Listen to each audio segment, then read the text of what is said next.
tardes, bienvenidas, bienvenidos.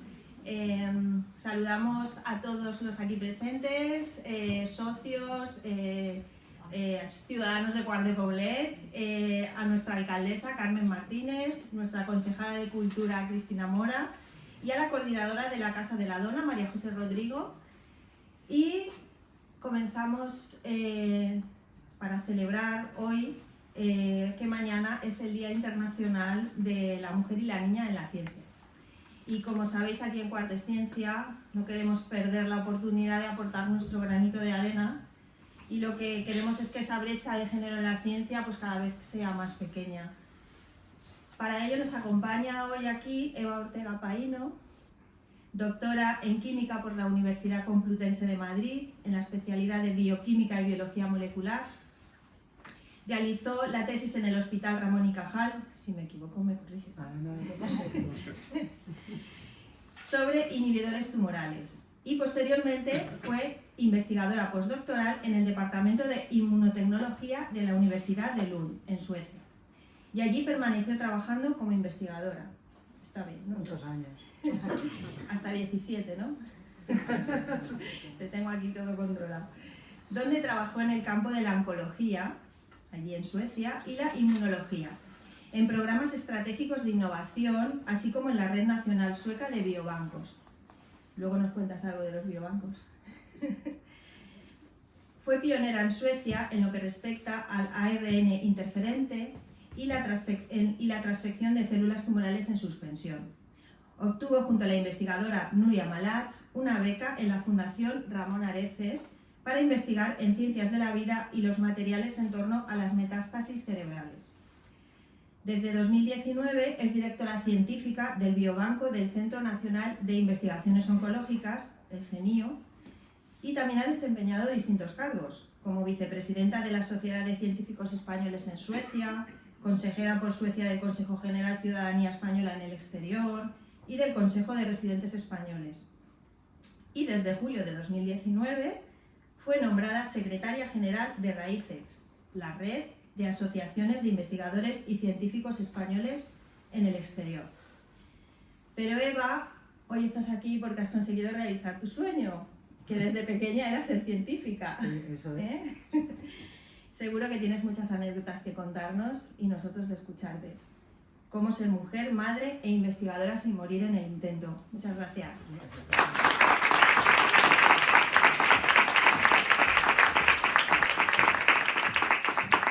Vamos a ver si la tecnología funciona. No se oye, ¿no? ¿Me oís? A ver si no me pongo aquí y lo subo un poquito. A ver, ¿así mejor?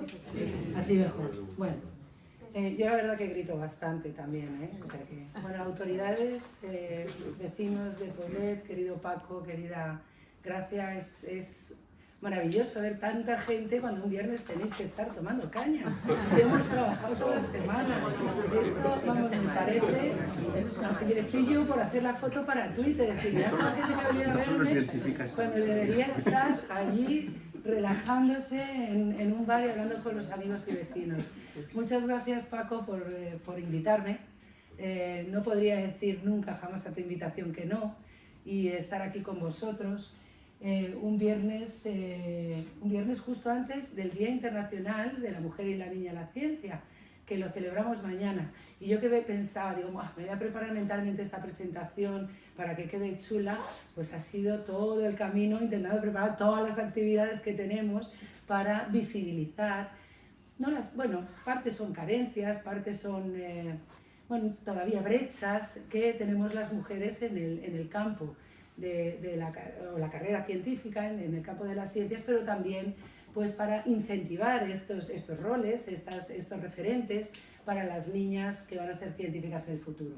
Lo he querido llamar así porque realmente, como muchas de vosotras sabéis, aunque cada vez se van haciendo más políticas proactivas de conciliación y demás, todavía somos las mujeres las que nos cargamos muchísimas de las cuestiones de la casa, aparte de, por supuesto, tener una jornada laboral como los hombres y demás.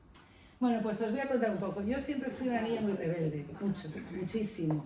Desde chiquitina, que aquí me tenéis, Pues yo creo que ya se veía que miraba el futuro, ¿no? Ya tenía acá como decir, preparaos que voy. Y así sigo, con 50 años sigo pensando como aquí, preparaos porque no tengo fin.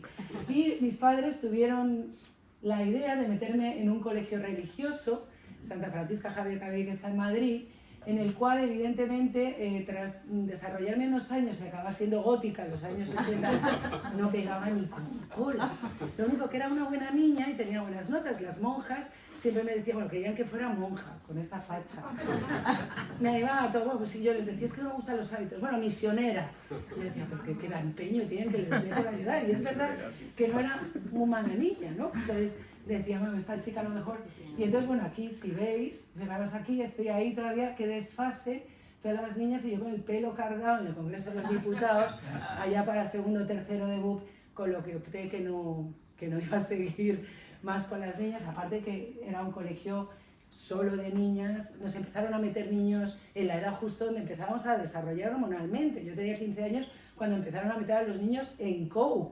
Entonces estábamos ya que nos pegábamos como Spiderman por las paredes después de esa educación tan estricta que nos metían niños que tenían 17 años. Bueno, aquello cambió un poco mi forma de pensar junto con un pequeño detalle, que ahora sí que es verdad que estamos más diagnosticados, pero esta mirada de curiosidad es que yo no paraba, o sea, tenía que estar todo el rato aprendiendo, todo el rato. Entonces mis padres me metieron también, porque las monjas se lo decían, aparte de lo de misionera, les decía, oye, que se entretenga, porque si nos va a dar una lata horrorosa. Entonces me metieron a hacer mecanografía, taquigrafía, informática, que no me ha servido mucho, como habéis visto hoy, porque cuando veo un ordenador en cables, se me ponen los pelos como a los gatos, así. Pero me metieron a hacer todo eso, entonces ya para tercero de cuando terminé el EGB, pues yo soy de EGB, pues ya tenía el curso de taquígrafa, mecanógrafa, programadora, y ahí es donde decidí irme a estudiar Instituto San Isidro, que a lo mejor vosotros no lo conocéis, pero está en el centro de Madrid y es donde tiene las actas el Rey. Es un instituto público, pero un instituto que me abrió las puertas de lo que era el mundo real fuera del colegio de monjas, ¿no? En Madrid.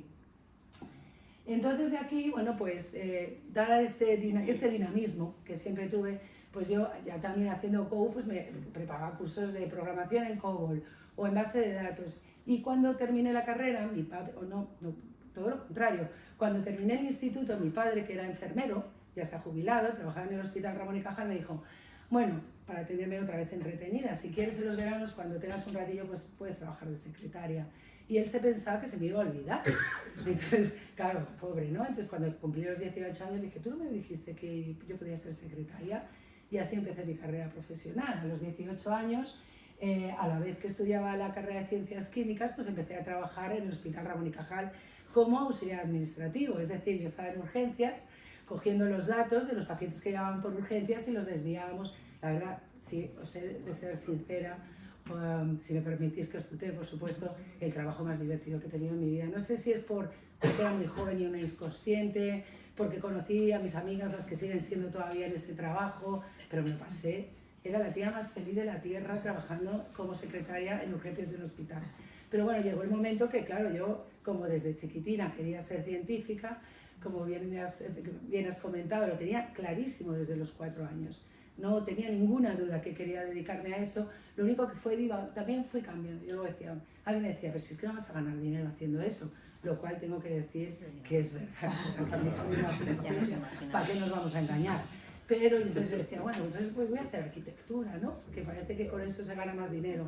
Pero como evidentemente esta transición que hice del colegio de monjas al instituto me desvió un poco de la vida orientada y fui un poco más crápula, pues lo de estudiar arquitectura se torció un poco y mi profesor de química en el instituto me dijo, pero ¿tú por qué quieres hacer arquitectura si lo tuyo claramente es la química? Vamos, me intentaba decir, no pisas las clases y estás sacando buenas notas, ¿para qué te vas a ir por otros derroteros cuando esto es lo tuyo? Junto con una experiencia que yo tuve más o menos a los 10 años, que íbamos por Galicia y entonces tuvimos un accidente de coche y el coche volcó. Al coche no le pasó nada, pero nos llevaron a nosotros, porque no podíamos continuar, a casa de unos amigos de mi padre que eran ambos químicos, catedráticos en Santiago. Entonces yo la vi a ella, y esa fue mi primera referente para mí, Aurora, que estaba haciendo un póster. Y yo le digo, ¿pero qué estás haciendo? Y me dice, pues mira, estoy preparando este póster porque me voy a ir a no sé qué ciudad a contar todos los descubrimientos que hemos hecho. Y a mí aquello me pareció fascinante. Dices, bueno, está ella viajando, contando a la gente lo que hace, sus descubrimientos, me pareció, vamos, como el completo. Dije, yo tengo que hacer esto. Entonces, entre esa cosa que me torcí de la arquitectura para volver a la química, entré en ciencias químicas a la par que trabajaba en el Hospital Ramón y Cajal. Al principio fueron los dos primeros veranos, pero luego ya pues me fui haciendo con el trabajo y ya me ofrecieron de manera permanente trabajar en el hospital, con lo cual lo que hacía era pues casi un 7-Eleven. Me iba a trabajar, me iba por las mañanas a la facultad, corriendo me iba a trabajar de 3 a 10 y así continué hasta que terminé la carrera bueno, pues como veis, la terminé en el año 95.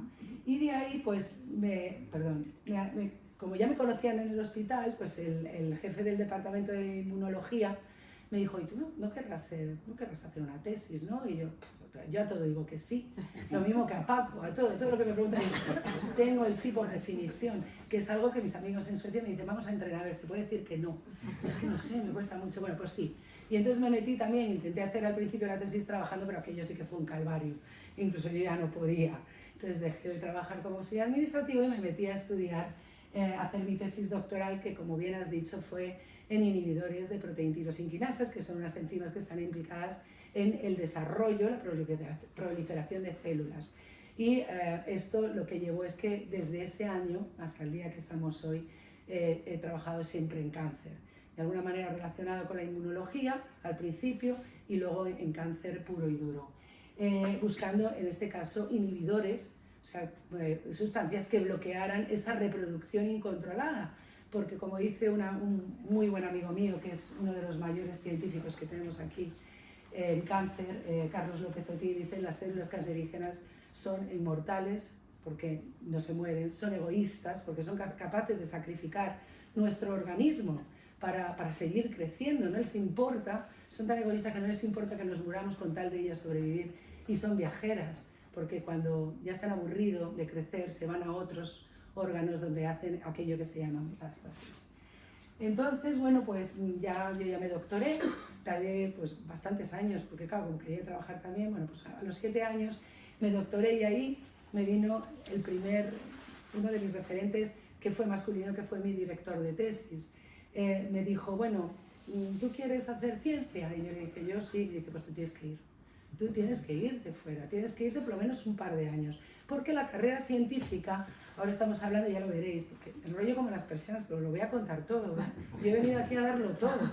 Entonces, en la carrera científica hay una etapa postdoctoral que se hace en el extranjero, la cual yo recomiendo, porque no es solo aprender nuevas tecnologías, sino hacerte lo que llaman en inglés una persona redonda, no solo porque cojas kilos, que también depende de dónde vayas, pero sino de mentalidad. Es decir, aprendes otras culturas, otras formas de vida, te das cuenta que tu país tiene muchas más cosas buenas de las que tú pensabas, pero también otras cosas que las puedes importar cuando vuelves, y bueno, o exportar del país de acogida. Yo lo recomiendo encarecidamente salir.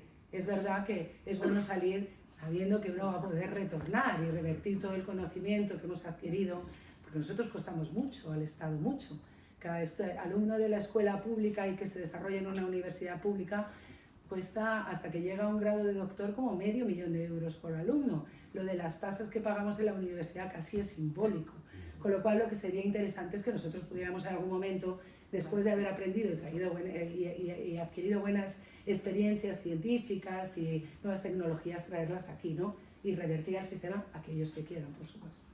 Entonces yo cogí y me dijo, te tienes que ir. Bueno, pues nada, él mismo, antes de yo defender la tesis, ya me había mandado, o sea, ya me había quitado encima. A mí, como veis, me van quitando de encima, pero ya estoy yo agarrada de vuelta, que ya no me va a soltar a nadie. Entonces me dijo, te vas a Suecia, y lo arregló. Yo en abril sabía que en agosto me iba a Suecia a hacer un postdoctoral en la Universidad de Lund.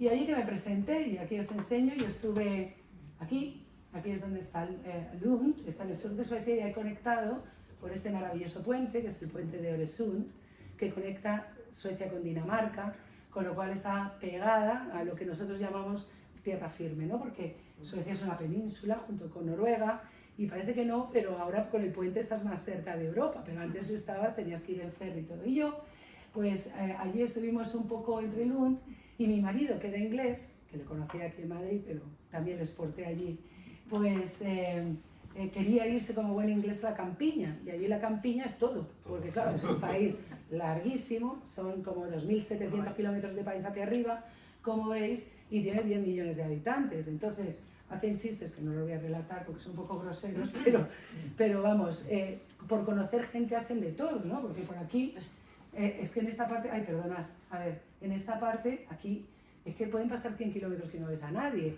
Aquí yo tenía a mis vecinos a medio kilómetro aproximadamente, es la parte más poblada.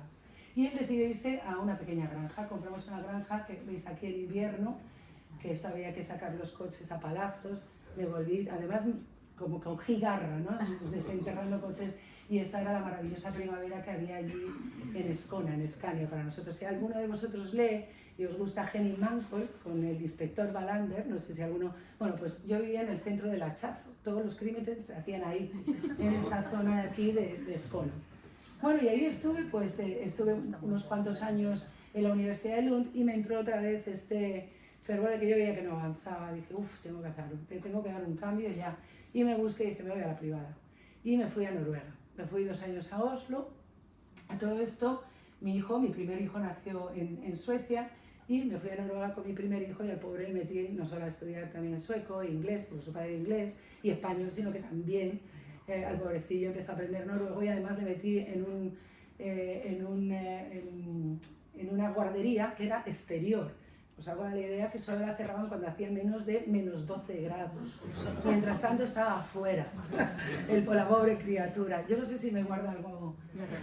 A lo mejor yo creo que por eso no me habla. No lo pensaba nunca. No, ya no pensaba que era la edad, pero yo creo que es el maltrato. O sea, el pobre chaval estuvo ahí a -12 grados hasta que lo cerraban y luego estuvimos 2 años y decidimos que lo mío es que ya lo veía todo muy lejos. Aparte, Noruega es un país divino, pero la calidad de vida, o sea, en calidad de vida es tan caro. Ganas muchísimo dinero, pero es tan caro que yo hacía como los suecos, me cruzaba la frontera para hacer la compra. Y dije, pero ¿yo qué hago aquí pudiendo volver a mi granja? Con lo cual nos volvimos otra vez a Suecia y aquí, bueno, pues nació mi hija, Carlota, la segunda, no os he puesto fotos, pero luego los veis al final, porque siempre van conmigo. Nació mi hija Carlota, que debía haber nacido en Noruega, pero se adelantó en las vacaciones, nació prematura y me montó un Cristo administrativo que tampoco voy a entrar, pero lo solventamos, porque era una niña sin papeles durante más de 9 meses. Eso que los escandinavos son ordenados.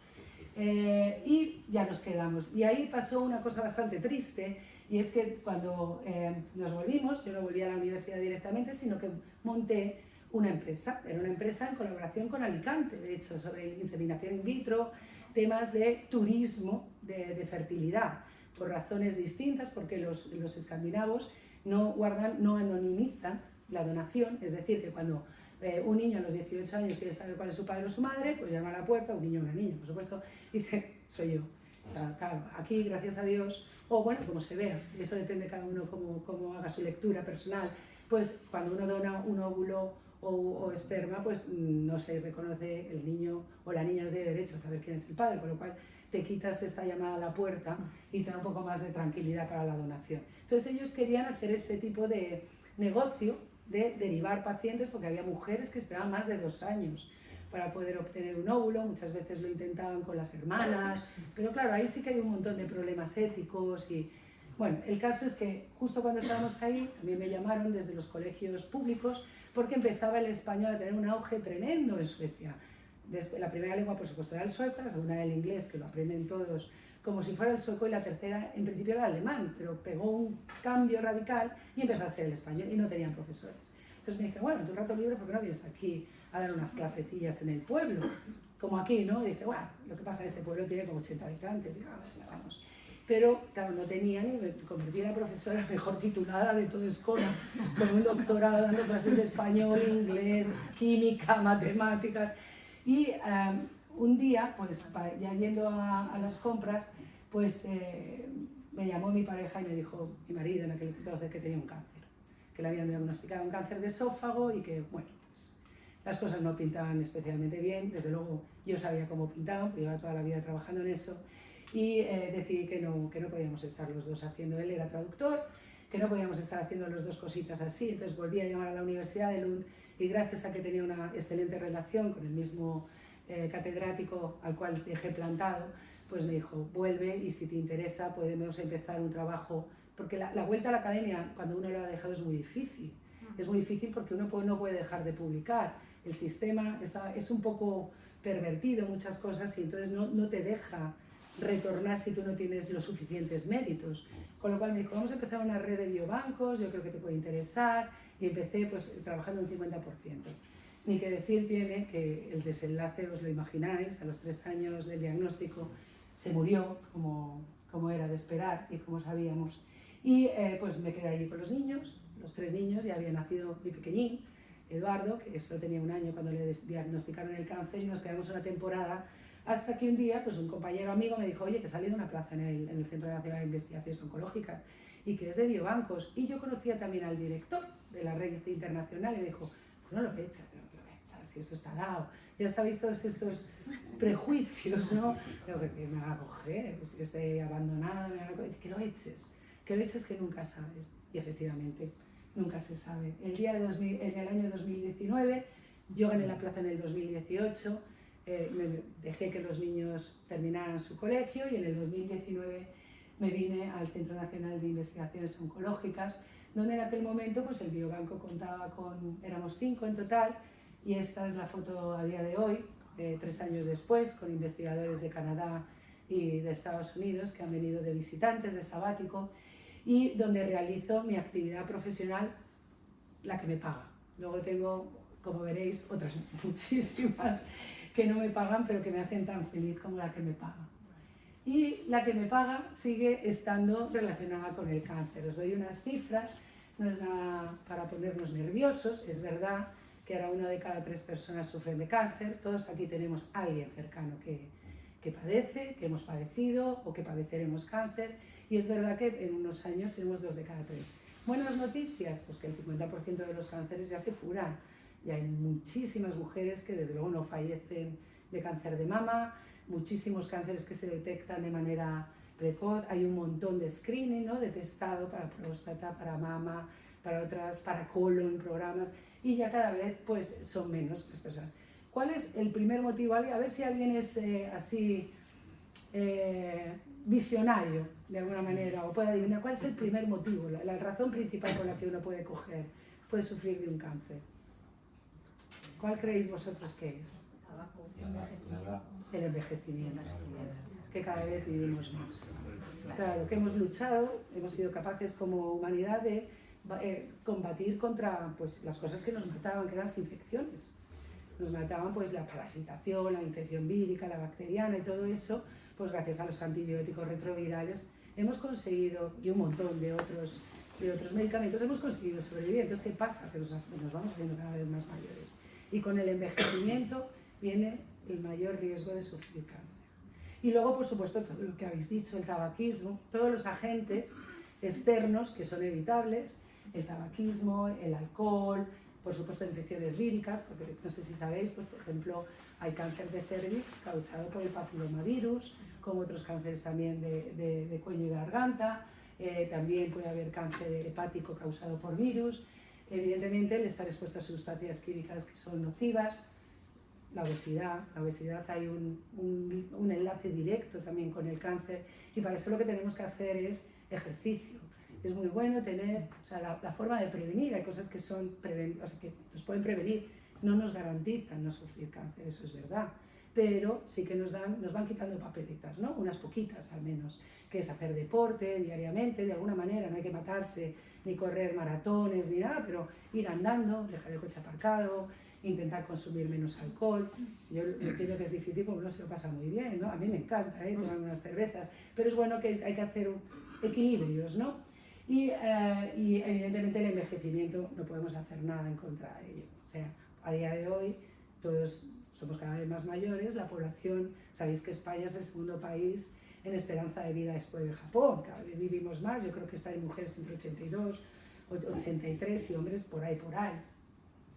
Y luego, bueno, hay veces, claro, evidentemente que hay una historia de cáncer familiar, no sé si habéis oído el caso de Angelina Jolie, que tenía mutaciones en unos genes que se llaman BRCA1 y BRCA2, que venían de sus tías, de sus abuelas, y ella de manera profiláctica lo que hizo para prevenirlo es que se hizo una mastectomía, se amputó, se quitaron los 2 pechos, se vació también porque también puedes padecer cáncer de ovario y allí hizo una prevención muy drástica, pero realmente le iba a ayudar porque las posibilidades de que ella sufriera de cáncer eran por encima del 80%. Esto evidentemente no son decisiones que uno puede tomar y decir, me lo voy a quitar todo por si acaso, no. Hay facultativos que te orientan de que cuando tienes una tradición familiar de sufrir este tipo de cánceres, pues quizá es bueno hacer prevención y profilaxis. Bueno, esto es lo que os quiero contar un poquito. Desde luego, el cáncer que más afecta a las mujeres es el de mama, el que más afecta a los hombres es el de próstata, y como población en general en España es el cáncer de colon. Es verdad que es uno de los que más nos afecta, sin embargo, parece ser que nuestra población tiene una de las dietas más equilibradas que tenemos en los países de alrededor, y que por eso puede ser una de las razones por las que también tengamos una mayor longevidad.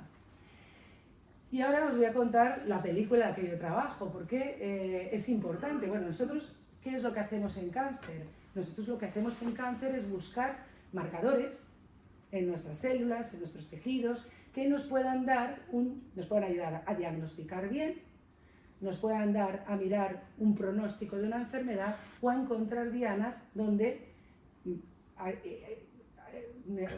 de acción con fármacos para intentar que la enfermedad no progrese, cronificarla o incluso, en el mejor de los casos, desde luego, erradicarla. Entonces, claro, nosotros queremos hacer investigación, ¿no? ¿Qué es lo primero que se os ocurre para hacer investigación? Bueno, pues lo primero que se os ocurre, y es lo que pone además el código de Nuremberg, que si no sabéis es un código que se hizo después de la Segunda Guerra Mundial, porque los alemanes pues, utilizaron un montón de personas, en este caso por supuesto eran judíos, sin consentimiento informado, para hacer experimentación. Y entonces en el código de Nuremberg lo primero que se dice es: no se puede hacer estudios en humanos si previamente esta investigación no se ha hecho en animales. Eso sería lo primero.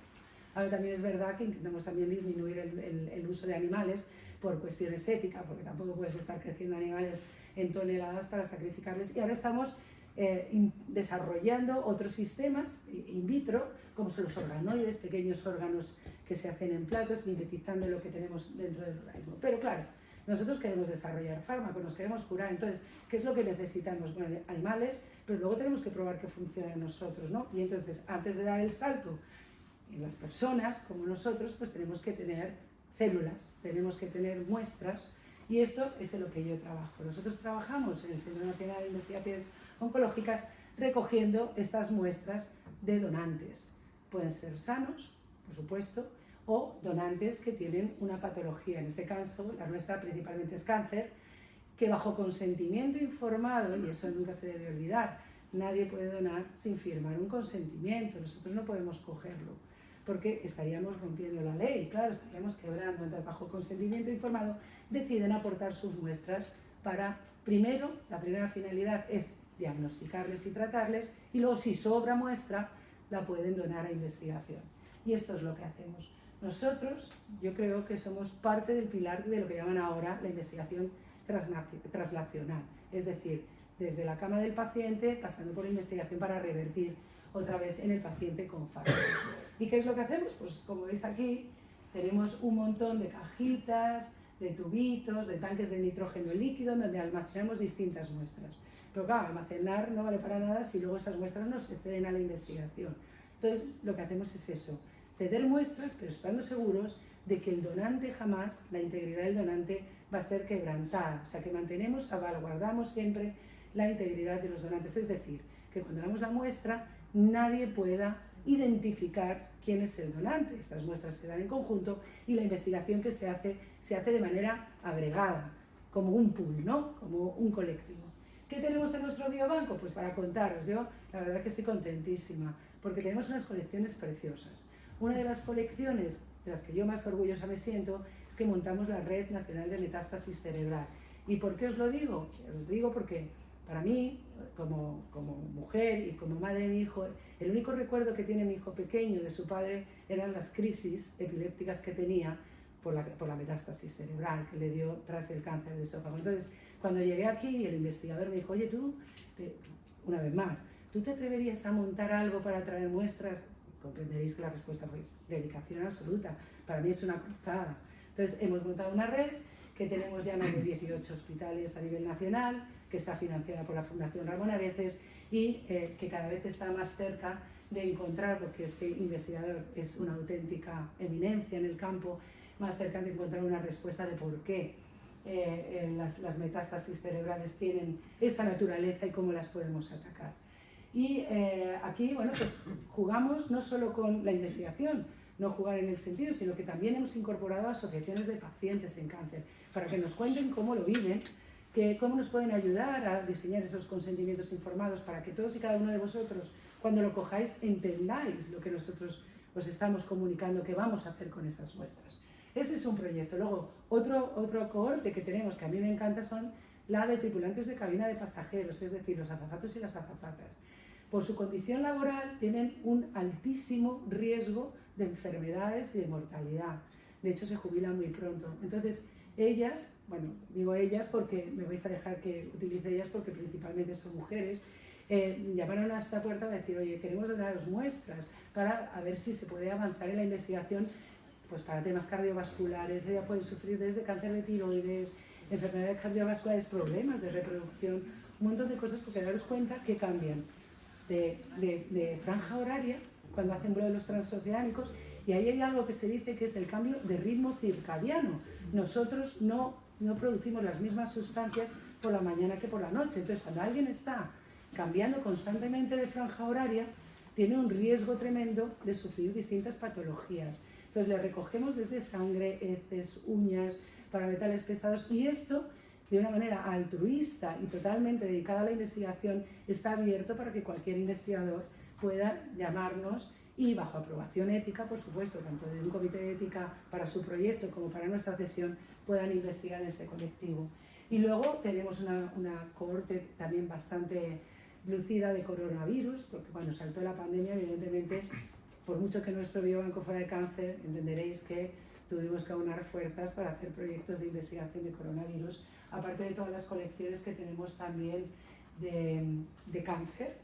Y también tenemos modelos que hemos injertado en ratones, que se llaman ratones transgénicos, donde crecemos los tumores y guardamos esas muestras para poderlas servir también en investigación. O sea que, como veis, no estamos parados. Y es lo que os dije, o sea, no solo ha sido una vida para el cáncer, sino que he vivido con el cáncer. Y la verdad que comprenderéis que cada día que me levanto es un día más que sé que vamos ganando esta batalla, porque no me voy a cansar. O sea, para mí esto significa mucho más que un trabajo, es una razón de vida. Y aquí tenéis a las 3 criaturas que dejó aquí este maravilloso señor inglés. Nos dejó aquí a los 3, ya están muchísimo más crecidos. Este ya está en la universidad estudiando antropología social y cultural, y los otros siguen. Pero aquí viene mi parte, ya abusando de Forbes, deciros que mi estado civil es, como no sé decir que no a nada, pues es el voluntariado. O sea, lo que me da de comer me chifla, pero ya la parte del voluntariado es que ya, o sea, estoy dedicada, pero día, noche y trenes, o sea, todo el rato. ¿Y qué es lo que hacemos de voluntariado? Pues de voluntariado hacemos algo. Yo allí, en el tiempo que estuve en Suecia, y tú muy bien lo has comentado, pues empezó una de las primeras asociaciones de científicos españoles en Suecia. Yo llegué a ser la vicepresidenta, pero también empezaron todas las asociaciones del Consejo de Residentes Españoles, del cual fui presidenta. Fui la representante también para aquí, para el Consejo General de la Ciudadanía Española en el Exterior, y estos son órganos que dependen tanto del Ministerio de Asuntos Exteriores, son voluntarios, porque no cobramos nada, pero tienen una funcionalidad importantísima, y es defender los derechos que tenemos los españoles fuera de España, para pensiones, temas del voto rogado, un montón de cosas que ahora, ya lo del voto rogado es historia, pero que han sido batallas dentro del Consejo General de la Ciudadanía Española en el Exterior, es que era un rollo votar, o sea, el que tenía que llamar, oiga, que quiero votar, vale. Entonces te mandaba las papeletas, oye, que no me han mandado todas las papeletas de todos, vale. Entonces te mandaba otras, entonces metías el voto, oye, que ha llegado fuera de plazo, pero oiga, si es que no sé, entonces, bueno, pague usted el correo certificado que se lo vamos a reembolsar. Jamás, no te llegaban las papeletas como para que te llegara el dinero. Imaginaos, han sido batallas dentro del colectivo en el exterior, que hay un montón de consejeros, no solo, sí que es verdad que cada vez hay una nueva inmigración que es la europea, o inmigración en este caso, perdón, que es la europea, cuando antes la tradición era evidentemente en épocas de dictadura, que se iba un montón de gente a Latinoamérica, donde había un colectivo tremendo, ¿no?, de migración. Ahora se va viendo este flujo con todo un drama que os contaré un poquito después, que es la nueva juventud, la juventud joven, que normalmente sí que se va a zonas de Europa. Tú bien lo conoces, Paco, allí en Holanda, en los Países Bajos, y también pues, grandes colectivos a Estados Unidos y al Reino Unido. Y justo un mesecillo antes de irme, pues también conseguí, a través de unir a tanta gente allí en Suecia, como veis por aquí éramos ya una panda bastante importante, pues montar la Asociación de Españoles en el Sur de Suecia, a Scania. Y esa sí que la solté, ahí ya me hicieron miembro de honor, pero ya la solté toda enterita para ellos y les va fenomenal, la verdad. Tienen una asociación súper chula donde hacen la cabalgata de Reyes, el Día del Libro y todo eso. Imaginaros en un país donde estamos a 2.700 kilómetros y donde realmente lo que buscamos es a nuestros iguales, ¿no? A la gente que comparte pues, el Día de Reyes, se hacen los roscones, se hacen competiciones de roscones. No os podéis imaginar lo que es aquello. Bueno, y aquí fue una visita de nuestro querido Pedro Duque a Malmo, donde estuvieron tratando, le dieron un premio al presidente del gobierno, a Pedro Sánchez, por feminista. Aprovechamos ya que estamos en el Día de la Mujer y la Niña de la Ciencia, lo dieron las mujeres rectoras europeas por la promoción que había hecho de incorporación de mujeres dentro del ámbito universitario, ¿no? Y dentro de los ministerios diversos. Y ahora ya os cuento la película de las que más me gustan, porque realmente es una película agridulce, pero es una película bonita. ¿Por qué es una película agridulce? Lo vais a entender perfectamente. Raíces es la red de asociaciones de investigadores y científicos españoles en el exterior. Fijaos dónde estamos, o sea, medio mundo. ¿Cuál es la parte agria? Que nos hemos ido. Nosotros calculamos que hay unos 20.000 a 22.000 científicos e investigadores españoles en el exterior, que es un dineral. Que haciendo cálculos con lo que había contado antes del $500.000 por alumno, hemos tirado 10.000 millones de euros fuera. Es decir, ¿cómo no nos van a querer si vamos formadísimos y no les hemos costado nada a ninguno de estos países que habéis marcados? Nada. Vamos preparados para revertir directamente. Somos, desde luego, emigrantes, lo que llaman ellos, de lujo. Claro, vamos listos para darles todo. Entonces, ¿cuál es la parte agria? Que no están nuestros compañeros, están todos ahí fuera. Muchos de ellos no quieren volver, pero hay un gran porcentaje que le encantaría volver y no puede. ¿Cuál es la parte dulce de todo esto? Que hemos conseguido montar una red. Nos hemos encontrado. Nos hemos encontrado no solos, porque es verdad que la primera asociación partió del Reino Unido por razones obvias, y es que nosotros el único idioma que aprendemos medianamente bien es el inglés, con lo cual tú donde te vas a ir a ejercer, pues donde vas a aprender el idioma mejor y donde tienen mayores capacidades para pagarte en tu carrera científica, es decir, Estados Unidos y el Reino Unido. Reino Unido, en el año 2012, los primeros científicos, copiando a los portugueses, no os creéis que tampoco fue idea nuestra, dijeron, pero nos reunimos. Y ahí empezó, apoyados por la embajada, todo hay que decirlo, por la Fundación Ramón Areces y por la Fundación Española de Ciencia y Tecnología, que vieron que, bueno, oye, vamos a ayudarles. Areces con la página web, y siempre lo cuenta el director, don Raimundo, que dice, me llamó el embajador y me dijo, ¿le das un dinerillo para montar? Y yo voy a montar una página web. Dice, pero lo dormí. Siempre cuenta lo mismo. Dice, ¿por qué no les voy a dar un poco de dinero para montar una página web? Y fijaos de esa página web donde estamos en el mundo. O sea, estamos en 23 países ya del mundo. Representamos, no a los 22.000, por supuesto, hay gente que ni nos conoce, pero sí a más de 4.500 de esos investigadores. Y desde el año 2012 hasta hoy, pues fijaos, hemos ocupado parte del mundo. Donde veis vacantes, bueno, evidentemente aquí se supone que va a ir muy poco investigador español. Normalmente vamos a hacer postdoctorales y carreras en sitios donde la inversión del PIB en ciencia pues nos supera con creces, y que suelen ser pues, Canadá, por ejemplo, Estados Unidos sin duda alguna, el Reino Unido, Suecia, Noruega, Dinamarca, Australia, bueno, pues infinidad de países, y lo que hacemos es un montón de cosas. Daos cuenta que todo esto, una vez más, es voluntariado, es decir, nosotros tenemos lo que yo os he contado en los biobancos, el otro tiene otra carrera y otra profesión, y esto lo hacemos de nuestro tiempo libre. ¿Y hasta dónde hemos llegado? Pues hemos llegado a tener una misión que es Una asociación sola, contándolo todas de manera independiente, pues no hace ningún efecto, pero si unamos todas las voces de cada asociación en una única, pues ya somos un colectivo muy importante, por dos razones. Una, y esto no le gusta nada al gobierno que lo diga, pero es sentimiento de culpa. De alguna manera la gente se siente en deuda porque al principio fue muy duro para todos los científicos, se sentían expulsados del sistema, no querían saber nada. Hubo un momento cuando estábamos allí que cuando les hablaban de España y de lo que antiguamente se llamaba Marca España, se les erizaban los pelos, decían, no somos Marca España. Hubo un intento de eso que se llama ahora diplomacia científica, que veréis que ha sido maravilloso, pero en aquel momento decían, ¿pero cómo nos pueden decir que somos diplomáticos de qué? Si nos han echado. Tú puedes ser diplomático si es voluntario, pero no cuando te fuerzan a irte. Pero hay que decir que la misión de canalizar a UNAR y de encontrarnos, pues ayudó, porque nuestro principal objetivo es canalizar para inferir en este sistema, traer las experiencias de esos 23 países para decir, mirad, esto es como se hace allí, a lo mejor no hay que cambiarlo todo, pero a lo mejor sí que es interesante copiar otras políticas que funcionan. Y eso es lo que estamos haciendo. Estamos, por supuesto, dando visibilidad a la ciencia que se hace en España, en los países distintos de acogida. Así que nuestros grandes científicos han ido a todas las asociaciones que os podáis imaginar para hacer publicidad de la ciencia que se hace en España.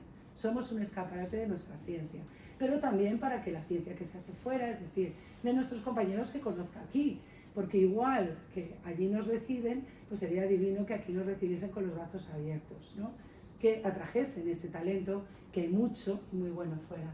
Lo que hacemos, pues fomentar todo tipo de relaciones aquí en el SECTI, en el Sistema de Ciencia, Tecnología e Innovación, desde luego ayudar a los que quieren retornar en temas de cómo aterrizar de nuevo a España, porque os tengo que decir algo, cuando has estado mucho tiempo fuera, como yo, cuando aterrizas de vuelta te sientes un extranjero en tu propio país.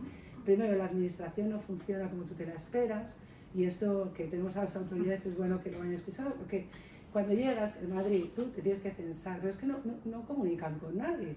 La Comunidad de Madrid te censa, pero luego ni la seguridad social, perdí la pensión, la tuve que recuperar, perdí no sé qué, porque tienes que ir a cada institución de manera individual. Y yo, claro, venía de un sitio donde había un número personal y todo se hacía. Llegué a España, me escribieron con todas las tarjetas bancarias cambiadas, con mi dirección a España. Y aquí en España tenía que ir una a una diciendo que estoy aquí, que estoy aquí. Claro, yo decía, pero es que a mí me pagan por trabajar, no por ir a las instituciones. Entonces, es verdad que te sientes ahí el duelo del retornado, que es importante también considerar, porque de repente, ¿no?, nos sentimos como fuera de lugar.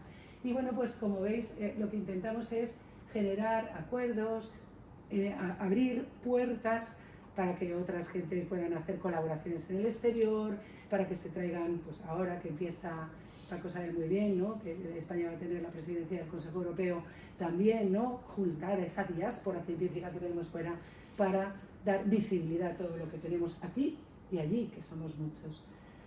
Y bueno, pues como veis tenemos el ámbito, por supuesto, la ciencia, y esto hay que clavárselo, la ciencia está para revertir a la sociedad. Estamos aquí para que todos y cada uno de nosotros, en el caso del cáncer, todos somos potencialmente usuarios de lo que pasa en la ciencia. Vamos a revertir a la sociedad, pero la ciencia tiene que saber qué es lo que pasa, porque vosotros, los que no trabajáis en ciencia, nosotros tenemos la obligación de contarlo, y vosotros de ser altavoz de las necesidades que tiene el país en ciencia. Tenemos que hacer esa simbiosis, porque sin ciencia es que no hay desarrollo de un país. Y no son los países los que más dinero tienen, los que más invierten en ciencia, fueron los que se han hecho ricos por invertir en ciencia, que es el motor de un país. Entonces, desde la sociedad a la que tenemos que alcanzar y que nos tiene que apoyar, es uno de los ámbitos de actuación. Por supuesto, los profesionales de la ciencia, el sistema de ciencia y la comunidad científica en general. Esta es la representación, que es lo que os contaba, donde hay muchísimos científicos, es en Estados Unidos, en el Reino Unido, en Alemania, y también sospechamos que en Francia, pero por la proximidad, muchos de ellos nos asocian, porque está muy cerca. Y esto nos ha pasado con Portugal, que es buenísimo. Está más interesado el Estado ahora que hacemos. Ahora ya hemos construido y vivimos en armonía, en paz y amor con el Estado todos. Entonces, las embajadas, que es el punto de aglutinación de la diáspora, realmente son ellos los que saben quién está en cada país, y los que quieren colaborar están interesados en aunarnos de alguna manera, en hacer de pegamento para la diáspora. Pero claro, los científicos de Portugal, pues si yo me cruzo, ¿no?, están cruzando, y ¿para qué vamos a montar una asociación? Y además te dicen así, pues no nos hace falta, no sé si estamos aquí al lado. Y en Francia sospechamos que es el mismo efecto, porque hay montones de españoles en Francia. Y ahora os cuento qué es lo que hacemos de verdad. Bueno, intentamos traer todos los sistemas de ciencia y esto lo llamamos diplomacia científica y también atracción y retención de talento. Hemos trabajado activamente con el Ministerio de Ciencia y Tecnología en la modificación que se presentó hace poco de la Ley de la Ciencia, en el plan de retorno, porque hemos publicado un informe que se llama ATRAE, que es de atracción de talento y retorno a España, que el Ministerio en parte ha utilizado como referencia, trayendo esas políticas en la Agenda 2050. Y esto nos sirvió para que nos invitara a ir a Zarzuela, nos recibió el rey y hemos estado varias veces con él porque él hizo un compromiso activo, Casa Real, de que cada vez que salieran de viaje de Estado o de visitas oficiales se reunirían con la diáspora científica. Y puedo prometer que hasta el día de hoy lo han hecho siempre. Y aquí, fijaos lo interesante de esto, no fuimos noticia porque éramos los científicos que volvíamos a revertir, fuimos noticia porque fue la primera vez que se metió en audiencia en Casa Real un niño, que era el hijo de la presidenta, de Alicia Pérez Porro, que está en Estados Unidos, y que con todo el revuelo hormonal, pues estaba recién parida, me dijo, ¿qué hago? Pues si tú te sientes bien, vente. Y entonces, como todo va tan rápido aquí, pues cuando lo comunicamos a Casa Real, nos dijo, claro, claro, que se venga el niño. Y fue, y salimos en toda la prensa, no por la ciencia, sino porque el niño entró en la escuela, que es curioso, ¿no? Pero bueno, nos sirvió, nos dio visibilidad, el pequeño Max ya no es tan pequeño, nos dio visibilidad y hemos seguido creciendo.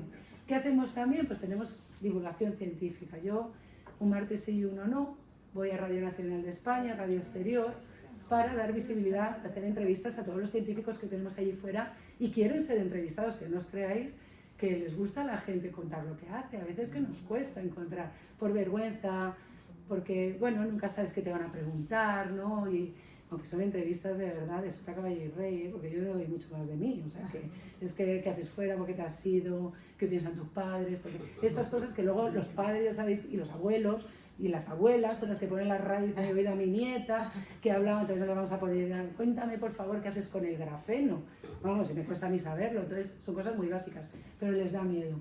Y luego pues evidentemente hacemos todo tipo de actos, aquí, allí, aquí hacemos de diplomacia científica en España con el Ministerio de Asuntos Exteriores y con el Ministerio de Ciencia y otras instituciones. Y pues esto que estoy haciendo, ¿no? Contar quiénes somos, lo hacemos en todo. Y ya para acabar tenemos la última, que es la de investigación en género. Y aquí es donde estamos hoy. ¿Por qué estamos hoy? Bueno, porque mañana es el Día de la Mujer y la Niña en la Ciencia. ¿Y por qué es importante el Día de la Mujer y la Niña en la Ciencia? En ciencias como tal, ciencias como lo que conocemos como ciencias puras, física, química, farmacia, cosas así, es verdad que hay una paridad real. O sea, el acceso a la universidad es así, entramos, estamos ahí. Nuestro problemilla, como lo veréis después, no es cuando entramos. Sin embargo, hay una falta tremenda de niñas y mujeres en carreras de ingeniería, matemáticas, otro tipo de disciplinas que por razón A o B, que a lo mejor hay también que indagar, falta de referentes o elección, pero por lo que sea, no hay. No hay. Entonces, nosotros desde esta Comisión de Investigación en Género, pues lo que intentamos también es estudiar qué tipo de políticas se hacen en otros países para fomentar para romper estas brechas que llamamos estos techos de cristal, estos suelos pegajosos, para también intentar animar a las niñas a que no se sientan, que es algo que me decía una diplomática no hace mucho, me decía, me niego a hablar del síndrome de la impostora, me niego. Y le digo, ¿pero por qué, Carmen? Me dice, porque a un hombre jamás le pregunta si se siente que es un impostor. Siempre nos lo preguntan a nosotras. ¿Tienes el síndrome de la impostora? Y también os tengo que decir que hablando con amigos y compañeros, ellos también lo tienen, pero no lo dicen. Pero nosotras, que sí lo decimos, y tenemos el derecho a decirlo, y queremos romper con esto, y creérnoslo un poco más, porque valemos muchísimo, pues trabajamos con estas cosas. Las brechas de género, fijaros cómo estamos, ¿no? En el mundo la proporción de mujeres es muy baja. En España no estamos tan mal, comparado con las medias, por ejemplo, en el mundo. Aquí os lo voy a poner, y este es un estudio que se hizo entre los países que formaban parte de Raíces, que fijaos, por esto le dieron el premio de feminista a Pedro Sánchez, 40%, fijaos lo que hay en Japón, 16,6%, y Japón es un país muy desarrollado, y en el resto, pues en Suecia no van allí que mucho más lejos que nosotros, un 6% no está mal, pero considerando, por ejemplo, Italia o Francia, yo creo que estamos en una situación prometedora y va a ir, desde luego, con políticas proactivas muchísimo mejor. Y esto es lo que os decía, entramos a las carreras más o menos en paridad y el único problema, que tampoco vamos a lamentarnos, porque también es bueno estudiar, es por qué no nos mantenemos en los puestos directivos. O sea, cuando llega al final de la carrera científica hay muy pocas mujeres rectoras, hay muy pocas mujeres directoras o jefas de departamento, y esto sí que lo veis que es exactamente igual en todos los países que hemos estudiado. O sea, hay un claro descenso y lo que estamos intentando ver dentro de las investigaciones que hacemos en los distintos países es ver qué políticas van a aplicar e intentar mirar un poquillo de qué manera se pueden romper estos sesgos y estas brechas. Deciros que es muy importante generar referentes, que los niños y las niñas, el trabajo del feminismo y el trabajo de la ciencia no es un trabajo que tengamos que hacer las mujeres solas, esto es un trabajo que tenemos que ir hombres y mujeres de la mano, no es un trabajo en el que nos tengamos que poner al otro lado para replicar acciones que se han hecho antes, no, tenemos que mentalizarnos todos, tenemos que ser corresponsables y tenemos que intentar que a las mujeres no se nos apropien del tiempo, es decir, que se nos dé por hecho de que nosotros somos las que vamos a trabajar, vamos a llegar a casa, vamos a hacer la cena, y eso se ha visto durante la pandemia, ha sido, vamos, palmario, que las mujeres, por lo menos las científicas, hubo una caída tremenda en publicaciones, porque es que, claro, el ordenador que faltaba para el niño haciendo la clase online era la madre es la que se ponía, vamos a hacer la compra, no sé qué. Habrá padres excelentes, pero en el conjunto se ha visto que la mujer sufrió muchísimo más durante la pandemia en estos temas que los hombres. Y yo creo que voy a ir terminando ya. Patrocinadores que tenemos, no estamos solos, hay un montón de entidades, tanto en España, principalmente en España con la que colaboramos, incluido el Instituto Cervantes, y la FECIT, y Exteriores, y Ciencia, y la Real Academia, y deciros que todo esto, sin ellos nada.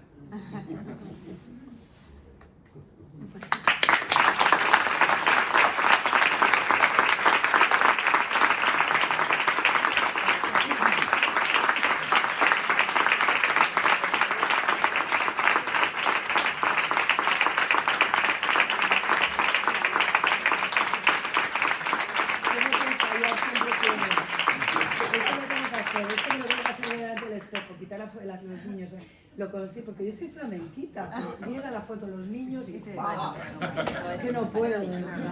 Esta mañana tuve la tutoría con la profesora de Carlota, me pasó lo mismo, que no puedo. Me dice, tienes una niña estupenda. Y es como, no hagas esto, por Dios, porque ya es que no puede ser serio nunca más, ¿no? Pero está bien llorar también, está bien demostrar fragilidad humana. Exacto. Perdonadme que me quedo afónica. Esto quería decirte que también hay que llorar, que llorar lloramos todos, o sea, aunque parece que solo lloran las mujeres. Pero no, todos, lloramos todos, es verdad. Entonces, pues nada, pues muchas gracias, Eva, ha estado genial. ¿Y alguien quiere hacer alguna pregunta? Estoy segura que sí, ¿no? Pregunta o comentario o lo que quiera. Aprovechamos. Por favor. Claro. No nos has contado cómo no mueres en el intento. Pues eso me lo pregunta mucha gente y dice, ¿cómo lo haces?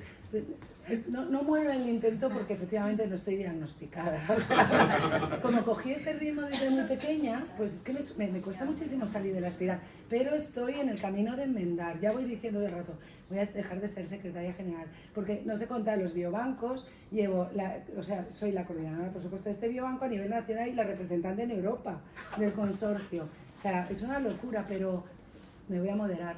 Lo he decidido este año, estoy haciendo, lo voy diciendo a todo el mundo, voy a dejarlo todo, me voy a centrar en el biobanco. Y las chicas del biobanco, que son principalmente mujeres las que tengo en el biobanco, yo les hago que me evalúen a mí todos los años como jefa. Yo no las evalúo a ellas, sino que a mí me hagan mejorar. Entonces, ellas siempre están como, ay, es que te vemos tan poco. Digo, mira, eso me dicen mis hijos, digo, pero por eso me echáis de menos, porque me veis poco. Así que ya os contaré, volveré dentro de 3 años cuando me han echado del biobanco. Mis hijos, y pues ya me ven. opinión tienes de la reforma de la ley de la ciencia? ¿Está en la línea de lo que esperabais los investigadores? Bueno, yo creo que ha sido un paso adelante sin duda alguna. O sea, sin duda alguna era... Primero, ha habido una disposición absoluta, y eso hay que decirlo en voz alta, por parte del Ministerio a escucharnos. A ver, y además te escuchaban con buen talante, lo ha habido siempre. Luego, hay cosas que se pueden hacer y cosas que no se pueden hacer. Y luego también yo he aprendido que las que no se pueden hacer no es por falta de intenciones, que hay otras instituciones que te ponen barreras para hacerlo, porque no es un ministerio, es que hay muchos ministerios, y muchos ministerios que trabajan de manera coordinada. Yo creo que ha sido un paso firme hacia adelante, sin duda alguna. Habrá que mejorar. Lo que nos falta es una cosa, no son las leyes. A ver si sabéis qué es lo que nos falta. O sea, se pueden tener todas las buenas intenciones que queramos, pero como no haya inversión... Entonces, una de las cosas que yo siempre les digo cuando hablo con ellos en el ministerio es: no podemos tener la meta de alcanzar me parece que decía el 3%, no, el 3% del PIB en el año 2030 o el 2%, no sé, una cosa ya que yo creo que era un poco más alto. Porque claro, cuando nosotros alcancemos eso, seguiremos siendo colistas, porque los que están en el 5 estarán en el 7. O sea, tenemos que tener metas muchísimo más arriesgadas y muchísimo más ambiciosas. Y pues es verdad que no somos un país rico, pero centrar el dinero en lo que realmente luego nos va a revertir como sociedad.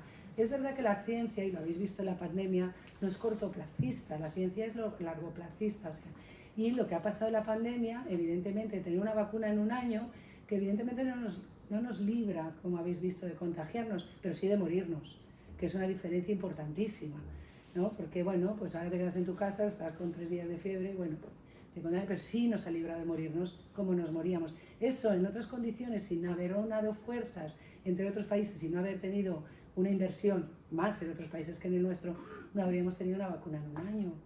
Entonces, no se puede esperar, claro, que cuando salta la pandemia en un año tengamos todo resuelto, pero como había una red, una colaboración internacional y se unaron muchísimos distintos países con distintas inversiones, estamos hoy aquí todos sin mascarillas, y yo celebrando que he venido en Renfe sin mascarilla también, por fin, que ha sido maravilloso. Entonces, sí que tenemos que mentalizarnos que la ciencia es a largo plazo, pero que la ciencia, si no nos revierte hoy en día a nosotros, revertirá a todos nuestros hijos, y que es lo que nos mantiene hoy en día aquí envejeciendo. Me ha gustado mucho todo, pero me ha gustado mucho porque lo has dicho, que el tema de la mujer en la ciencia no es un tema de mujeres. No, El tema de la mujer en la ciencia es un tema de todos. De todos, sí. Entonces yo creo que aquí está muy bien, porque atraemos, ¿no?, a este tipo de temas a todo el mundo, que es todo el mundo necesario para resolver estos asuntos. No, es que tenemos que ir de la mano. Es que la sociedad es un 50-50, somos 50% mujeres y 50% hombres. Y además es que tenemos que construir las cosas juntos, ¿no? Porque si no, si la construimos a las mujeres, pues nos lo contamos hasta la saciedad, ya no lo sabemos nosotras, pero lo que tenemos que hacer es que nuestros compañeros, nuestros hijos, también como madres tenemos una labor tremenda, cuando nuestros hijos entiendan que es que tienen que estar ahí, ¿no?, para que la sociedad sea plural de verdad y trabaje de una manera igualitaria. Yo a mis hijos, que soy un poco brasas, eso es verdad, cuando me dicen, ay, ¿quieres que te ayude? Otra vez como los gatos, digo, tú no me estás ayudando, tú estás haciendo tu parte, es que este no es mi trabajo. O sea, mi trabajo es ir a trabajar para darte de comer y tal, pero cuando estemos en este ambiente que es la casa, cada uno tiene una responsabilidad. Y el pequeño ya sí lo dice, mamá, ¿puedo colaborar en algo? Ya va cambiando el lenguaje. O sea, que tenemos una herramienta, sí, cuando dice, ¿quieres que te dice? No, te voy a ayudar. Tengo que hacer mi parte, no sé. Tenemos que nosotros convencer también a las generaciones y que los padres también nos ayuden en esto, ¿no? A todo, ¿eh? No solo a la conciliación, en todo, en la ciencia, en cualquier profesión, ¿no? Que no sea la madre la que tiene que salir corriendo de cualquier manera a coger a los niños, ¿no?, al colegio, que eso a veces sigue pasando. Os he dado un meeting. Sí. No sé si después también a presentar. Vamos, porque no es mi pueblo, sino yo que me pondría a podemos temblar. hablar con el AVE en un momento. Si no, hemos visto haciendo campaña. Muy bien. Eva, yo sí que tengo una duda. Claro. ¿verdad? Por aquí hay una pregunta y por aquí otra. Ah, fenomenal. Una pregunta. ¿Habéis notado a nivel social? Yo sé que eso es algo que se puede percibir con mucha lentitud, ¿no? Pero quiero pensar y te pregunto si tienes la misma sensación de que socialmente en España somos más conscientes de la necesidad de la ciencia, de dedicar I+D y que a nivel público yo creo que la sociedad deberíamos de ser más exigente con las autoridades públicas a la hora de demandar el destino de impuestos en ciencia. Totalmente de creo acuerdo. que socialmente tenemos ahí en España esa asignatura pendiente de reivindicación. Creo que es algo que probablemente por temas culturales o de alguna circunstancia, creo que en España en eso nos movilizamos muy poco y somos muy poco críticos. Tú que has vivido fuera, ¿has detectado una sociedad que en ese sentido tiene otras aspiraciones y demanda de una forma más directa a la administración? ¿Sabes qué pasa? Bueno, una cosa que tenemos, aparte de todo esto que mencionas, que tenemos, Suecia no es el país. O sea, Suecia vive muy callados porque se lo da todo el Estado, es el estado de bienestar por excelencia. O sea, te pagan todo, casi por respirar. Entonces, hay una inversión tremenda y algo que nos falta aquí es colaboración público-privada. No tenemos nada, no tenemos tejido industrial, no colaboramos la empresa pública con la privada. Allí, cuando tú vas a pedir un proyecto de investigación, lo primero que te dicen es, usted tiene que colaborar con este es la empresa pública, la empresa privada, si es en cáncer, todos los hospitales que tengas cerca, o sea, las asociaciones de pacientes, te empiezan a poner actores y dices, sí, ¿no? Y con idea de hacer una transferencia de conocimiento, es decir, generar nuevas empresas. Entonces, Suecia no vale ejemplo.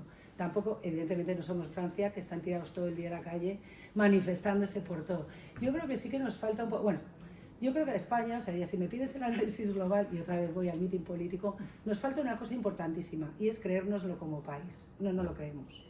Tenemos un potencial tremendo como país. Y esto sí que lo he aprendido estando fuera. O sea, de que nos da como una sobredosis de humildad, que está bien, o sea, que es elegante hasta cierto punto, porque claro, nos lo vamos creyendo, que es que somos así y que los otros lo hacen mejor. Tenemos cosas tremendamente buenas. Por ejemplo, yo siempre lo decía, la seguridad social que tenemos, la sanidad, nuestra sanidad, vamos, más quisieran los suecos, años luz, ya te digo, ahora va un poquillo peor.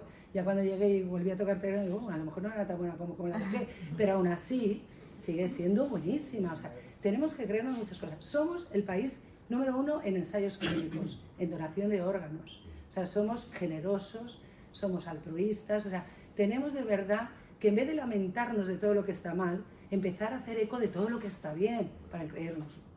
Porque es que si no nos lo creemos, nunca seremos una potencia en nada. Y luego, por supuesto, que la sociedad, cuando se lo crea, empiece a reivindicar a sus políticos y empiece a concienciarse con la política, porque uno no puede quejarse si no vota tampoco. En nuestra mano está elegir quién nos va a representar y quién va a hacer las leyes y cómo se van a ejecutar, y si no nos gusta, cada 4 años podemos volvernos a presentar, ¿no? Y si ya no te gusta nada, te puedes presentar tú también, que vivimos en una democracia. O sea, yo creo que son muchos pasos los que necesitamos, pero para mí el principal es de verdad creérnoslo como país. Suecia llega el día del cumpleaños de la princesa heredera y sacan todo el país con las banderitas en los autobuses. Intentad vosotros poner una bandera en una ventana, a ver cuánto duráis con los vecinos. O sea, son ejemplos tontos, ¿no? Pero son ejemplos que dicen mucho. Y luego, por ejemplo, otro tema es, ellos es que se unen para todo. En cuanto hay un problema es que se creen a sus instituciones. Nunca pusieron mascarillas en Suecia, nunca. Es verdad que el distanciamiento social es como viven. Distanciado social me lo tenían chupado. Vamos a decir, 1,5 metros entre señor y señora en el autobús. Si es que guardan 2, ni se hablan, o sea, no sé. Pero no decidieron. Y cuando se dieron cuenta de que se contagiaban, jamás criticaron al Estado. O sea, lo asumen. Dicen, bueno, pues este señor a lo mejor ha hecho una mala política, pero no fue esta fractura social que tuvimos nosotros, donde solo, en vez de aunar fuerzas para salir, yo estaba súper optimista, porque yo vivo en los mundos de Yupi, digo, ay, esto nos va a unir como país, vamos a unir todas fuerzas para salir de esta, ¿qué va? Salíamos todavía más fracturados, pues no se buscan soluciones para la pandemia, sino ver rodar cabezas, y eso a mí la verdad que me desilusionó bastante, porque yo entramos en pandemia 6 meses después de que yo retorné.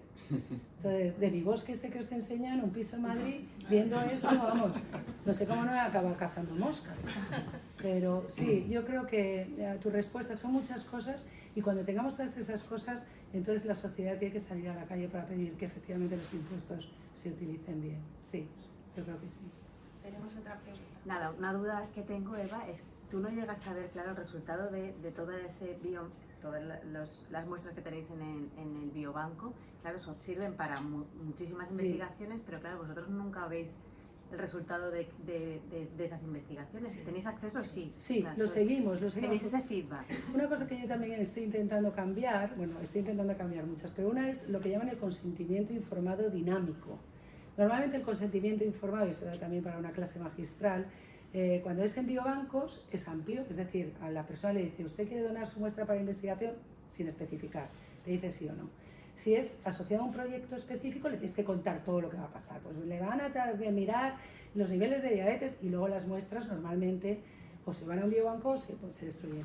Pero lo que yo quiero hacer es otra parte que es un poco más moderna, que es lo que llaman el consentimiento informado dinámico, y es informar a la sociedad de manera agregada en qué se han utilizado sus muestras, para que puedan ejercer su derecho, que es el derecho a la retracción de las muestras. El donante en cualquier momento puede decir, no quiero seguir siendo parte del biobanco, no quiero participar en investigación, pero para poner en valor esa donación, es decir, mire, con sus muestras han hecho, no les vamos a decir el nivel de cortisol que tienen, ni si no tienen estrógenos, pero podemos decir, mire, se han utilizado para este proyecto en el que el resultado ha sido este, y que la sociedad sea partícipe directa de en qué se están utilizando sus muestras. Muy bien. No sé si había alguna pregunta, que será ya la última. Sí, yo quería preguntarle, a nivel de investigación ocurre como en la mayoría de las profesiones, que a las mujeres les toca siempre demostrar que son muy buenas, más buenas que los hombres. Sí. Que es una carga muy pesada, encima de que tienes que cuidar a los niños, al marido, a los padres, encima tienes que demostrar que eres el... Pero fíjate, fíjese, eso se llama sesgos inconscientes. Y yo el otro día hice un acto de contrición yo misma, porque me pasó, sí, nos toca demostrar todo el rato que valemos, que estamos ahí, lo que evidentemente, por mucho que mi amiga diplomática no quiera hablar del síndrome de la impostora, pues no ayuda, claro, si estás todo el día demostrando, hay preguntas que nosotros no nos damos cuenta que nos hacen que no hacen a los hombres. Una, por ejemplo, el otro día me pregunta una compañera, ¿y qué haces con los niños cuando viajas? ¿Vosotros pensáis que algún hombre que haya viajado por motivos laborales le han preguntado alguna vez, ¿y tú con los hijos qué haces? Vamos, se ha dado por supuesto que se ha quedado la señora, que el tío se lo está pasando nada de viajes, que no se la hacen. Un sesgo inconsciente que tuve yo misma, volando de vuelta de Viena, de repente, pues habla el comandante, era la comandante, y de repente me quedé, una mujer llevando el avión. Claro, entonces digo, ¿cómo puede ser tan...? Claro, porque no estás acostumbrado. Pero ¿cómo puede ser tan burra? Me dije a mí misma en cuestión de 5 segundos, ¿por qué no va a poder una señora conducir un avión? Igual que yo hago ciencia, igual que el otro. Pero como estamos tan acostumbrados a cosas que vemos al día a día, esos sesgos inconscientes, pues así estamos. Y evidentemente lo de tener que probarte, ¡buah! Todo el rato, pero además en las preguntas que hacen a los hombres, en general, ¿no? En un tema científico.